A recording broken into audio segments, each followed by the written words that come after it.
जय हिंद दोस्तों। हमारे रोजगार विद प्रशांत यूट्यूब चैनल में आप सभी का स्वागत है। दोस्तों, आज हमारी अलंकार की 5वीं क्लास है। पिछली क्लास में अर्थालंकार के 6 वेद कंप्लीट कर लिए थे। तो आइए हम अपनी क्लास वहीं से आगे कंटिन्यू करते हैं। दोस्तों, यदि आप हमारे चैनल पर पहली बार आए हैं तो हमारे चैनल को सब्सक्राइब कर लें, जिससे आने वाली हर वीडियो आप तक पहुंच सके। अब नंबर 7 है विरोधाभास अलंकार। क्या होता है विरोधाभास अलंकार? जहाँ विरोध ना होने पर भी विरोध का आभास बना रहता है, वहाँ विरोधाभास अलंकार होता है।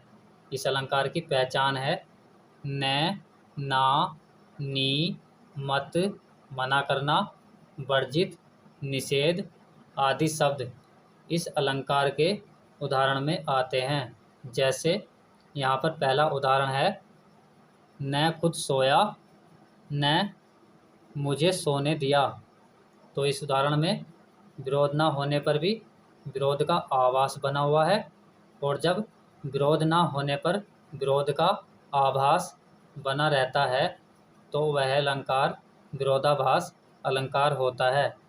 तो इस उदाहरण में कौन सा अलंकार हुआ? विरोधाभास अलंकार। इस उदाहरण में न का भी प्रयोग हुआ है, और जब किसी अलंकार में न का प्रयोग हुआ हो तो वह अलंकार भी विरोधाभास अलंकार ही होता है। अब अगला उदाहरण है नैन लगे जब से सखी, तब से लगे न नैन। तो इसमें विरोध ना होने पर भी विरोध का आभास बना हुआ है, और जब विरोध ना होने पर विरोध का आभास बना रहे तो वहाँ विरोधाभास अलंकार होता है।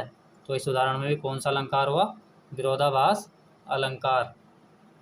अगला उदाहरण है या अनुरागी चित्त की, गति समुझे ना कोय, ज्यो ज्यो बूढ़े श्याम रंग, त्यों त्यों उज्ज्वल होए। तो इस उदाहरण में भी विरोधाभास अलंकार है। फिर अगला उदाहरण है यहाँ गाड़ी खड़ी करना मना है। तो इसमें मना शब्द आया है, और जब किसी अलंकार में मना शब्द आता है तो वह विरोधाभास अलंकार होता है। तो इस उदाहरण में भी कौन सा अलंकार हुआ? विरोधाभास अलंकार। आगे देखते हैं। अब नंबर 8 है विभावना अलंकार। क्या होता है विभावना अलंकार? इसका अर्थ है विशेष प्रकार की कल्पना, जहाँ बिना कारण के ही कार्य हो जाए, वहाँ विभावना अलंकार होता है। जैसे यहाँ पर उदाहरण है बिनु पग चलई, सुनी बिनु काना, कर बिनु करम, करे विधि नाना, आनंद रहित सकल रस भोगी, बिनु बानी बक्ता बड़ जोगी। यहाँ पर बिनु पग चलई का अर्थ है बिना पैर चलना, और सुनी बिनु काना का अर्थ है बिना कान के सुनना। तो यहाँ पर बिना कारण के ही कार्य हुआ है, और जब बिना कारण के ही कार्य हो जाए तो वहाँ विभावना अलंकार होता है। तो इस उदाहरण में कौन सा अलंकार हुआ? विभावना अलंकार। अगला उदाहरण है इसका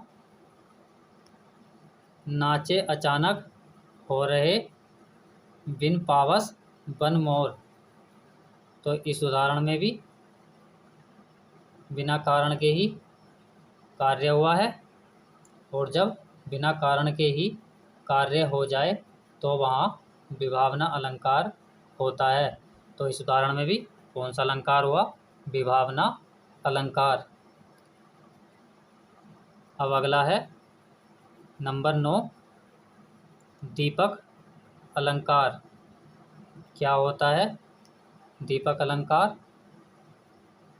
जहाँ उपमेय और उपमान दोनों का एक धर्म कहा जाए वहाँ दीपक अलंकार होता है। जैसे यहाँ पर पहला उदाहरण है, मुख और चंद्र शोभते हैं। तो यहाँ पर उपमेय और उपमान दोनों का एक ही धर्म कहा गया है, और जब उपमेय और उपमान दोनों का एक ही धर्म बताया जाए तो वह दीपक अलंकार होता है। तो इस उदाहरण में कौन सा अलंकार हुआ? दीपक अलंकार। फिर अगला उदाहरण है, कहत नटत रीजत खिजत मिलत खिलत लजियात भरे भोर में करत है नयन ही सब बात। तो यहाँ पर भी उपमेय और उपमान दोनों का एक ही धर्म बताया है, और जब उपमेय और उपमान दोनों का एक ही धर्म कहा जाए तो वहाँ दीपक अलंकार होता है। तो इस उदाहरण में भी दीपक अलंकार हुआ। फिर अगला उदाहरण है, भूपति सोहत दान सो फल फूलन उद्यान। यहाँ पर भूपति प्रस्तुत और उद्यान अप्रस्तुत दोनों के लिए एक ही साधारण धर्म सोहत का प्रयोग हुआ है, अतः यहाँ कौन सा अलंकार हुआ? दीपक अलंकार। अब नंबर 10 देखते हैं। नंबर 10 है, अन्योक्ति अलंकार। क्या होता है अन्योक्ति अलंकार?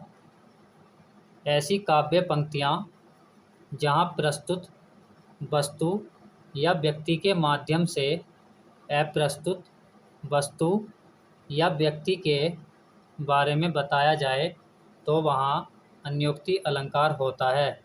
जैसे यहाँ पर पहला उदाहरण है इसका, नहीं पराग नहीं मधुर मधु नहीं विकास यही काल अली कली ही सो बंदियो आगे कौन हवाल।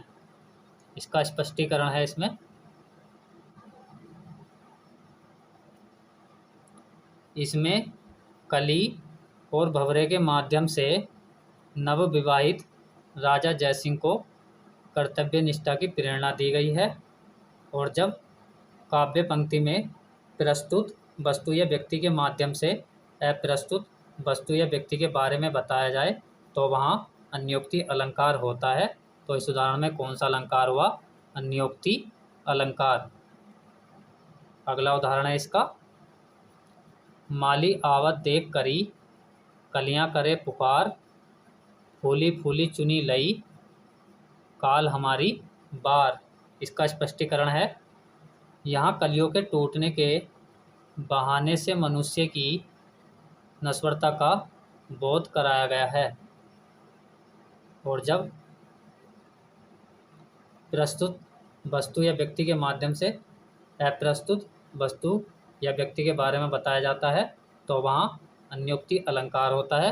तो इस उदाहरण में भी कौन सा अलंकार हुआ? अन्योक्ति अलंकार। फिर अगला उदाहरण है, फूलों के आसपास रहते हैं फिर भी कांटे उदास रहते हैं। इसका स्पष्टीकरण है, इसमें फूल सुख सुविधा या प्रेमिका का प्रतीक है, कांटे दुखी प्राणियों का प्रतीक है, अतः यहाँ सुख से घिरे सुखी प्राणियों को संबोधित किया गया है। तो इसमें भी कौन सा अलंकार हुआ? अन्योक्ति अलंकार। फिर अगला उदाहरण है इसका, जिन दिन देखे वे कुसुम गई सू बीती बहार अब अली रही गुलाब में अपत कंटीली डार। इसका स्पष्टीकरण है, यहाँ गुलाब के सूखने के माध्यम से आश्रयदाता के उजड़ने की व्यथा कही गई है। तो इस उदाहरण में भी कौन सा अलंकार हुआ? अन्योक्ति अलंकार। अब नंबर 11 है, विशेषोक्ति अलंकार। क्या होता है विशेषोक्ति अलंकार? जहाँ कारण के रहने पर भी कार्य नहीं होता है वहाँ विशेषोक्ति अलंकार होता है। जैसे यहाँ पर पहला उदाहरण है, पानी बिच मीन प्यासी, मोही सुनी सुनी, आवे हाँसी। तो यहाँ पर इसका स्पष्टीकरण है। यहाँ पर मीन पानी के बीच भी प्यासी है। यहाँ कारण पानी होते भी कार्य प्यास बुझाना नहीं हो रहा है, इसलिए यहाँ विशेषोक्ति अलंकार है।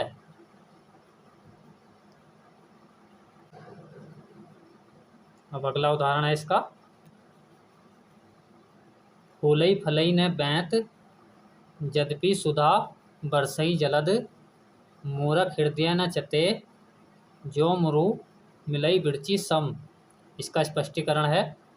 बादल की शुद्ध दृष्टि के बाद भी बैंत का न फूलना न फलना और ब्रंची ब्रह्मा जैसे गुरु होने के बाद भी मूर्ख के हृदय में चेतना उत्पन्न न होना विशेषोक्ति अलंकार है।